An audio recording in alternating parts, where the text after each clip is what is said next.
Okay, so some big news just dropped. The Federal Reserve has finally started cutting interest rates. Now, that one little move, it could be the key that finally unlocks this incredibly frustrating housing market stalemate we've all been stuck in. For months, it's felt like buyers and sellers are in this weird standoff, and this might be the thing that finally breaks that gridlock. But listen, if you have any skin in the game at all, whether you're thinking about buying, selling, or even just refinancing, this is a pretty critical moment. You're going to want to pay close attention because the rules of the game might be about to completely change. And don't just write this off as some minor little market fluctuation. No way. This situation has gotten so serious that even Warren Buffett's company, Berkshire Hathaway, was sounding the alarm bells earlier this year about the fundamental health of the US housing market. When they get worried, we all should be paying attention. This quote right here, it perfectly captures the problem we're all facing. That perfect combo, finding the right house at the right price with the right mortgage rate, it's become a fantasy for most people. It just doesn't exist anymore. So today, we're going to break down exactly why that American dream feels so broken. To really get a handle on just how insane things have gotten, let's hop in a time machine and rewind the clock just a few years, back to 2020. This is going to give us a baseline for what a manageable, heck, an attractive housing payment actually looked like. So let's just imagine a hypothetical buyer, okay? They're doing well, making a solid 10 grand a month after taxes. They find a great house for $500,000, and here's the kicker. They lock in a mortgage rate of just 2.8%. At the time, these numbers were totally normal. And get this, with a decent down payment, their monthly mortgage was just $1,650. I mean, think about that for a second. That was only 14% of their take-home pay. Completely manageable. They had plenty of cash left over for savings, for fun, for everything else. Okay, now, let's slam on the brakes and jump right into today. We're going to look at that exact same house, but through the lens of our current 2025 reality. And, well, the difference is just shocking. All right, so our buyer got some raises, right? Their income is up about 20% to $12,000 a month, which is great. But, and this is a huge but, look at the other numbers. That same house, it's now priced at a whopping $750,000. And the mortgage rate? It's more than doubled to around 6.5%. So what's the result of all that? The new monthly payment for that exact same house has absolutely skyrocketed to $3,800. Suddenly, that's eating up 32% of their monthly income. That is a massive squeeze on their budget. I mean, when you put those two payments side by side like this, the story is just undeniable. The cost to own the very same asset, the same house, it hasn't just gone up a little. It has more than doubled in just a handful of years. It's a staggering jump, and it's the reason millions of people feel completely priced out of the market. So this huge affordability crisis has created a really, really strange situation, kind of a central mystery in the market that seems to defy the basic laws of economics. So let's try and unpack this paradox together. This is the question on everybody's mind, right?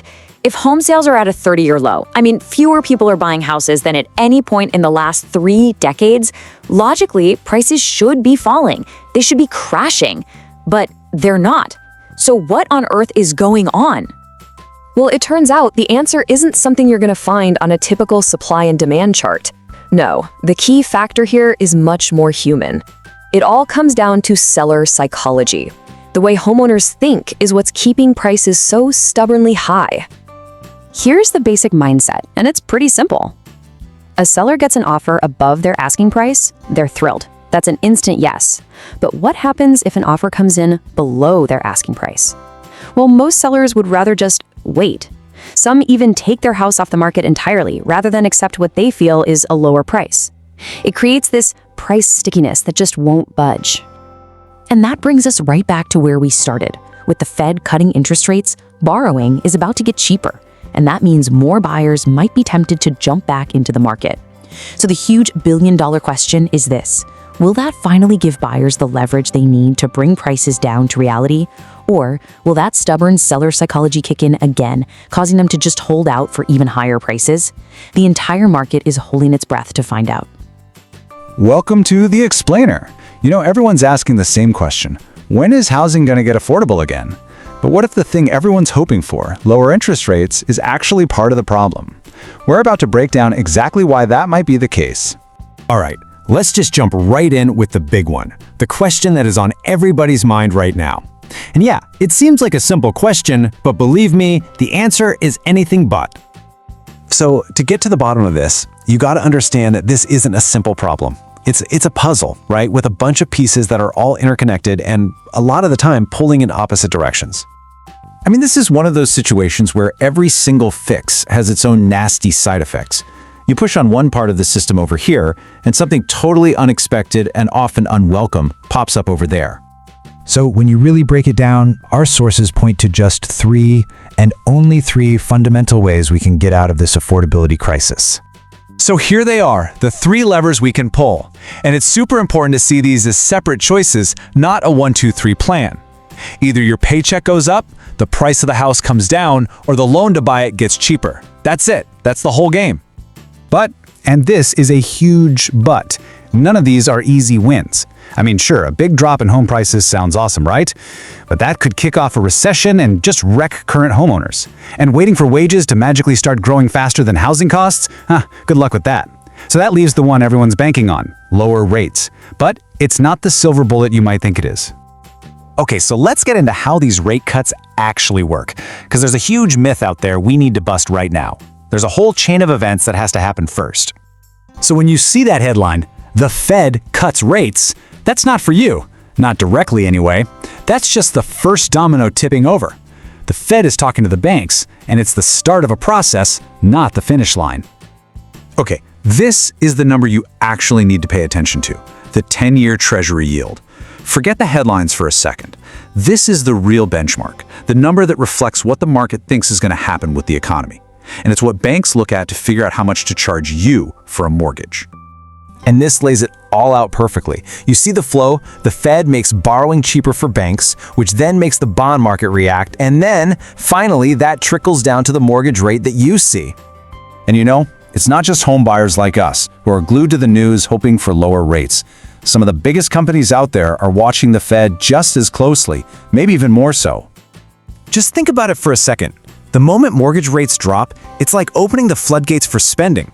People aren't just buying new homes. They're refinancing, they're pulling cash out, and they're immediately starting that kitchen remodel or finishing the basement. And all that money, it goes straight to places like Home Depot and Lowe's. It's a huge, huge boost for the economy. All right, but this is where the whole thing gets, well, really complicated. Because even if we get those rate cuts everyone wants, affordability is so much bigger than just that one number. It's this incredibly delicate balancing act. Yeah, see, you've got these 3 huge gears that all have to turn together: supply, demand, and mortgage rates. You can have the lowest rates in history, but if there are no houses to buy, or if nobody has the income or the confidence to make a move, the whole machine just grinds to a halt. And right here, this is the core of the problem. This is the real tension. A cheaper loan means nothing if your paycheck is getting left in the dust by a home price that just keeps climbing. You can't just fix one part of this equation and call it a day. Okay, so this brings us to the biggest, craziest paradox of all when it comes to lowering rates. It's supposed to help first-time buyers, right? But what if it actually helps the people who already own everything even more? And this chart shows you exactly how that paradox plays out. Look at this. Lower rates can fire up so much demand that prices just shoot up. So you could end up in a low-rate world paying a monthly mortgage that's just as high or even higher than before. Why? Because the price of the actual house got jacked up to meet all that new demand. And this whole cycle creates 2 totally different worlds. If you're an everyday buyer, lower rates can feel like you're running on a treadmill that just keeps speeding up. The finish line keeps moving further away. But if you're an investor, if you already own property, lower rates are incredible. They just make all the stuff you already own that much more valuable. So, the big takeaway here from our source material is that this whole cycle can make the wealth gap even wider. It basically creates a system where people who own assets get richer, while the people trying to get into the market get pushed further and further out. So once you understand how all these forces work together, it really leaves you with one final, pretty uncomfortable question to think about. In a system like this, who is really winning?